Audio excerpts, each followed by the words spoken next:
Regardes-tu une autre vidéo qui promet d'améliorer ta flexibilité sans tenir compte du fait que ton corps n'est plus le même qu'il y a 10 ou 15 ans?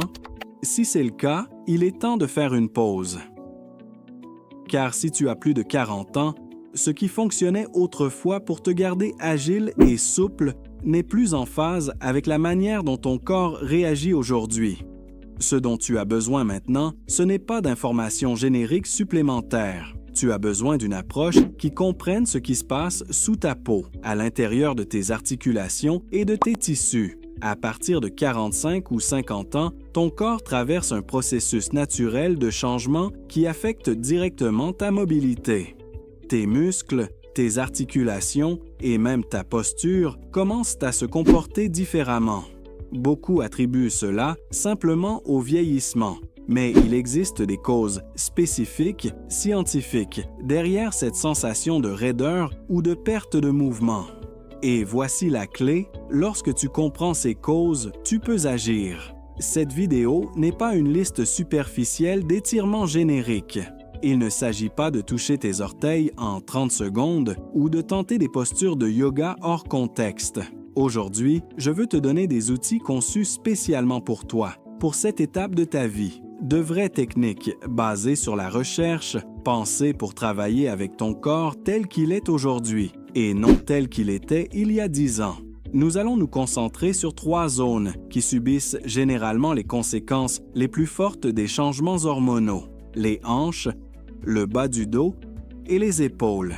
Ce n'est pas un hasard. Ce sont des zones qui absorbent beaucoup de tension, qui dépendent de structures conjonctives sensibles aux œstrogènes et qui nécessitent une attention ciblée lorsque ces niveaux commencent à diminuer. As-tu déjà remarqué que te relever du sol n'est plus aussi facile qu'avant, que bouger demande plus de concentration, voire une petite stratégie?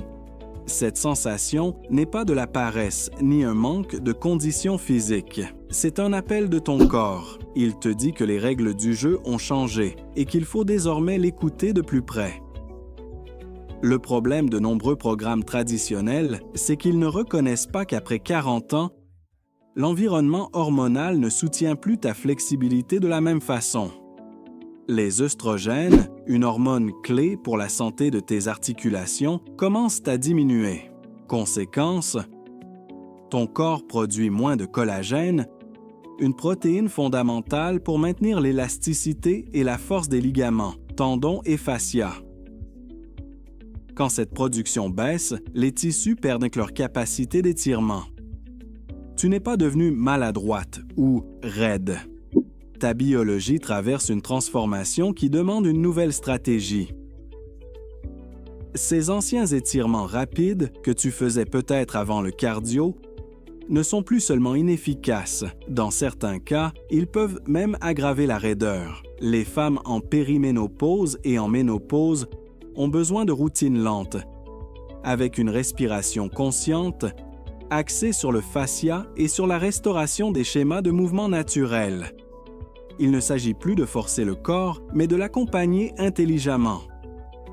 Pense à ceci, les tendons et les ligaments ne réagissent plus de la même manière quand les œstrogènes diminuent. Les fibres deviennent plus denses, moins hydratées, et la capacité de récupération après l'effort est également affectée.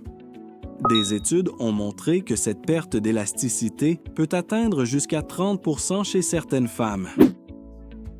C'est pourquoi ce qui fonctionnait auparavant doit aujourd'hui être ajusté. Mais voici la bonne nouvelle. Ton corps reste adaptable. Il n'est pas cassé. Il a simplement besoin que tu lui parles dans son nouveau langage. Et c'est ce que je vais t'apprendre à faire. Avant de te montrer les exercices, prends un instant pour changer de perspective. Ce n'est pas un entraînement de plus, c'est un outil de transformation. Si tu essaies de tout faire rapidement, juste pour cocher la case, tu passeras à côté de l'impact réel. Le vrai changement arrive lorsque tu comprends pourquoi chaque mouvement est important, lorsque tu connectes ton esprit, ton corps et ta respiration. Alors inspire profondément. Relâche les épaules et prépare-toi à te reconnecter à ton corps avec une toute nouvelle vision, altérée. Cela crée une tension conf, Passons maintenant directement aux zones où ces changements sont les plus visibles et en même temps les plus faciles à traiter. Les fléchisseurs de la hanche. Ces muscles se raccourcissent facilement à cause du temps passé assise et avec moins de collagène, ils deviennent encore plus sujets à la raideur. Ils ne doivent pas seulement être étirés de manière traditionnelle. Ils nécessitent une activation douce, constante, consciente. La zone lombaire. Lorsque les hanches se tendent, le bassin bascule vers l'avant et la courbure naturelle du bas du dos est altérée. Cela crée une tension compensatoire qui se traduit souvent par des douleurs lombaires ou une raideur persistante. Les épaules et le haut du dos. Les tissus conjonctifs autour des épaules perdent en mobilité s'ils ne sont pas travaillés spécifiquement. Cela contribue à une posture voûtée et à la sensation de se refermer vers l'avant, que beaucoup de femmes remarquent sans savoir comment y remédier. Quand le corps change, ces ajustements n'arrivent pas isolément. En réalité, ce qui se passe dans une partie affecte le reste. C'est un système interconnecté. Quand les muscles de la hanche se raccourcissent, par exemple, le bassin bascule subtilement vers l'avant.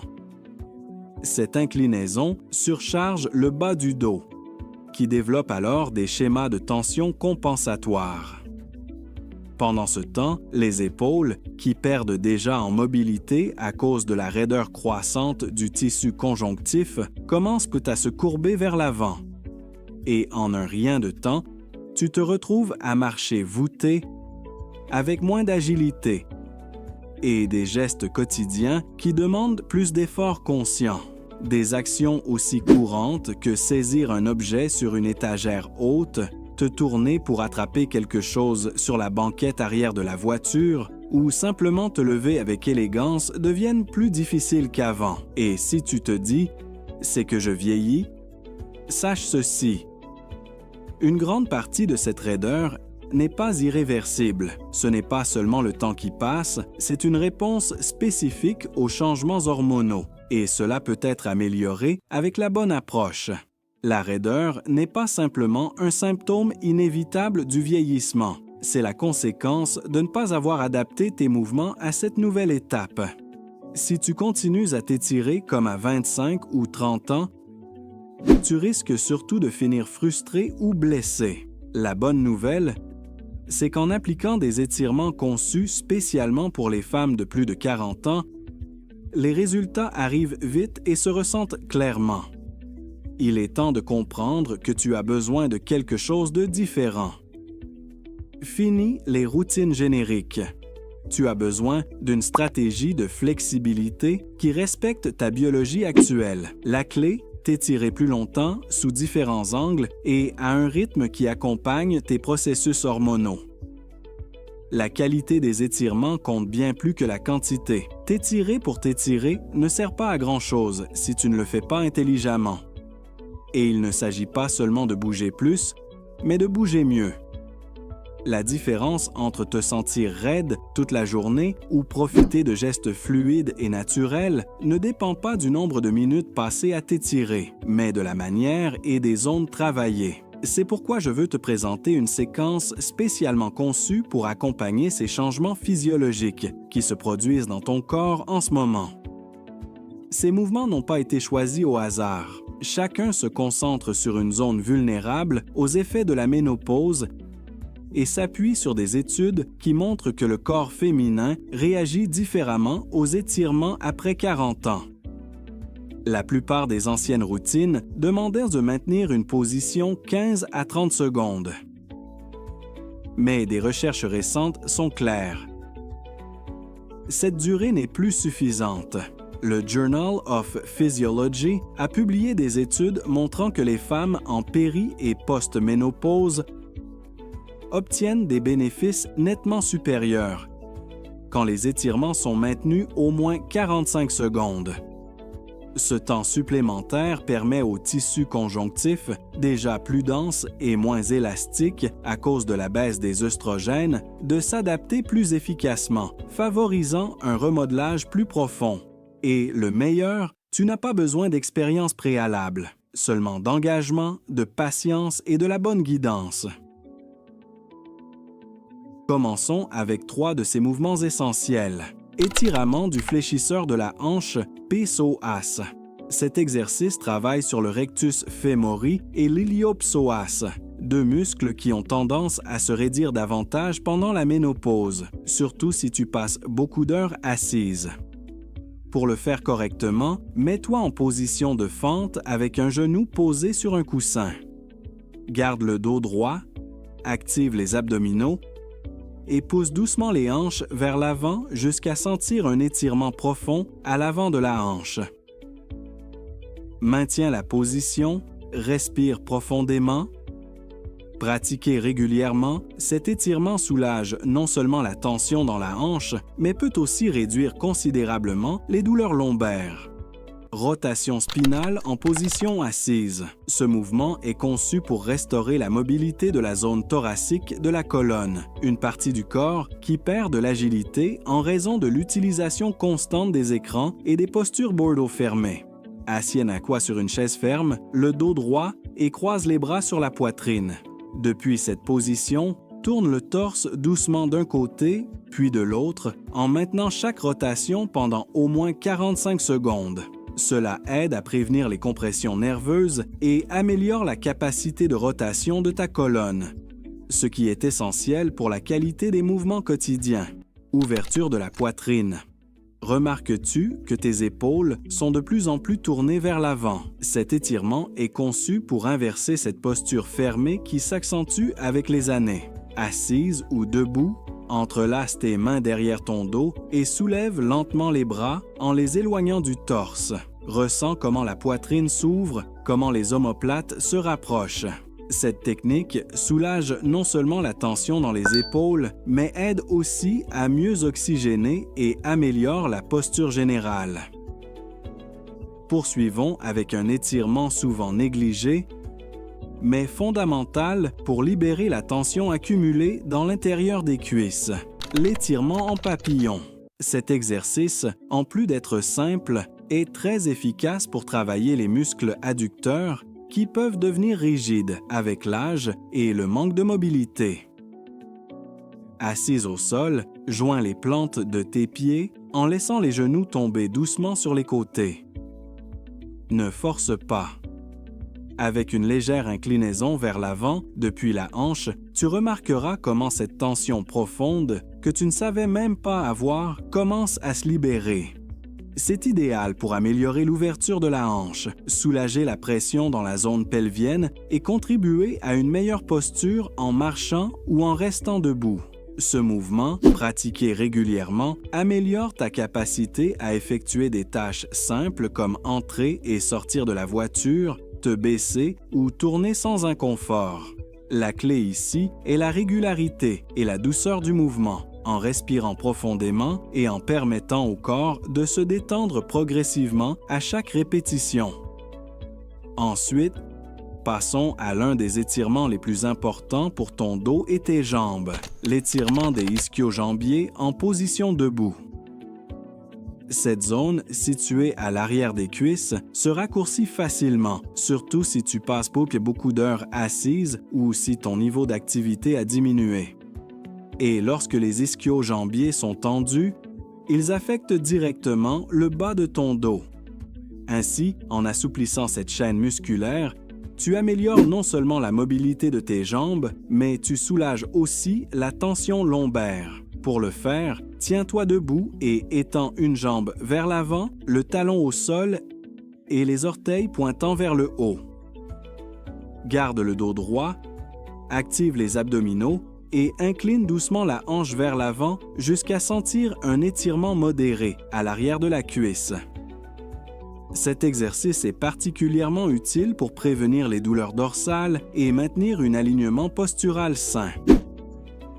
Maintenant, il est important de comprendre que tous les corps ne réagissent pas de la même manière. Ces exercices doivent être adaptés à ta situation particulière. Par exemple, si tu as de l'ostéoporose, tu dois éviter tout type de flexion intense de la colonne, car tu pourrais compromettre la densité osseuse. En cas d'arthrite, la priorité est de maintenir des mouvements lents, contrôlés et dans une amplitude confortable. Et si tu as des douleurs aux genoux, évite les fentes profondes ou les postures qui exercent une pression directe sur les articulations. Utilise des supports comme des coussins ou des chaises pour personnaliser la pratique et protéger ton corps. En plus du type d'étirement, le moment où tu les fais fait aussi une différence. Avant de commencer une activité physique, les étirements dynamiques sont idéaux pour réchauffer le corps, car ils augmentent le flux sanguin et préparent tes muscles. D'un autre côté, à la fin de ta routine ou avant de dormir, les étirements statiques et prolongés aident à libérer les tensions accumulées et favorisent la récupération. Cette combinaison crée une approche intégrale qui non seulement améliore la mobilité immédiate, mais prend également soin de la santé de tes tissus à long terme.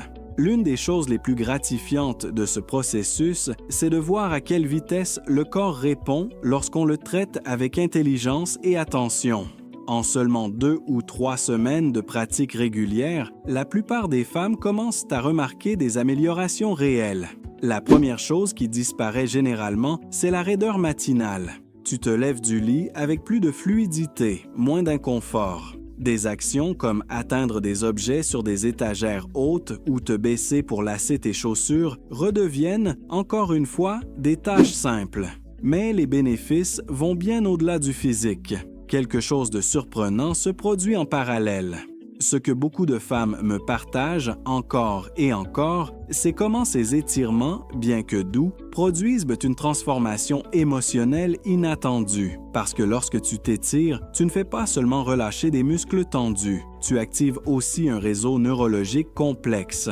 En bougeant de manière consciente, ton corps répond en augmentant les neurotransmetteurs comme la sérotonine, la molécule du bien-être. Cet effet neurologique peut se ressentir presque immédiatement. Après seulement 10 minutes de pratique, beaucoup de femmes rapportent un changement notable dans leur état d'esprit. Elles se sentent plus calmes, plus connectées à elles-mêmes, avec une clarté mentale qui semblait perdue. Dans les contextes de périménopause ou de ménopause, où les niveaux hormonaux peuvent déclencher des hauts et des bas émotionnels inattendus, ce type de soulagement est inestimable. C'est comme se retrouver soi-même, comme revenir à son centre. Ne sous-estime pas le pouvoir de ces petits rituels. Parce que lorsque tu te donnes le temps d'étirer, de respirer et de te reconnecter avec ton corps, tu fais bien plus que travailler ta flexibilité. Tu renforces ton système nerveux, stabilises ton esprit et crées un espace intérieur où tu peux te sentir forte et équilibrée à nouveau. J'ai mis beaucoup d'efforts et de dévouement dans cette vidéo, car je sais à quel point ce savoir peut être puissant entre de bonnes mains. Si cette information a résonné avec toi, je t'invite à mettre un « j'aime », à t'abonner à la chaîne et à laisser un commentaire. Cela soutient non seulement notre travail, mais permet aussi à ce message d'atteindre plus de femmes qui cherchent des réponses, tout comme toi. Merci d'être là. Continue d'explorer nos vidéos sur la santé, le mouvement et le bien-être pour des femmes réelles, dans des corps réels, traversant des transitions authentiques. À bientôt dans le prochain contenu.